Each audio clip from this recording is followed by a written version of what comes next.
আজকে আমি সারাদিন কি কি কাজ করলাম সেটা দেখাবো তোমাদের। সবার প্রথমে আমি রেডি হয়ে বেরিয়ে গেলাম কাজে যাওয়ার জন্য। এখানে আমার বন্ধুরা আসবে, তার জন্য একটু দাঁড়াতে হবে আবার। তো এখানে কাজের সাইডে চলে আসলাম। কাজে এসে এখান থেকে উপরে যাব, উপরে গিয়ে দেখবো যে কি কি কাজ করা যায়। তো তারপরে তোমাদের দেখাচ্ছি যে আমি সারাটা দিন কি কি কাজ করি এইগুলোই। তো প্রথমে এই চেয়ারগুলো গ্রাইন্ডার মারবো। তো এইখানে আমি গ্রাইন্ডার মারার জন্য রেডি হচ্ছিলাম। তারপরে এই চেয়ারগুলো গ্রাইন্ডার মারা হয়ে যাওয়ার পরে এগুলোতে আবার ইপক্সি ফেলবো। তো গাইস, তোমরা চ্যানেলটায় নতুন হলে প্লিজ সাবস্ক্রাইব করে দাও, একটু সাপোর্ট করো।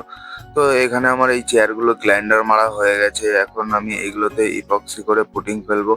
তো গাইজ, এখানে আমাদের সত্যি বলতে যে ফার্নিচারের যে কাজগুলো হয় সেগুলো খুব যত্ন সহকারে কাজ হয়। তো এগুলো ভালোভাবে আমরা করি। তো তোমরা যদি এখান থেকে নিতে চাও তো কমেন্ট করো, আমি এই দোকানের নাম্বার তোমাদের শেয়ার করে দেবো।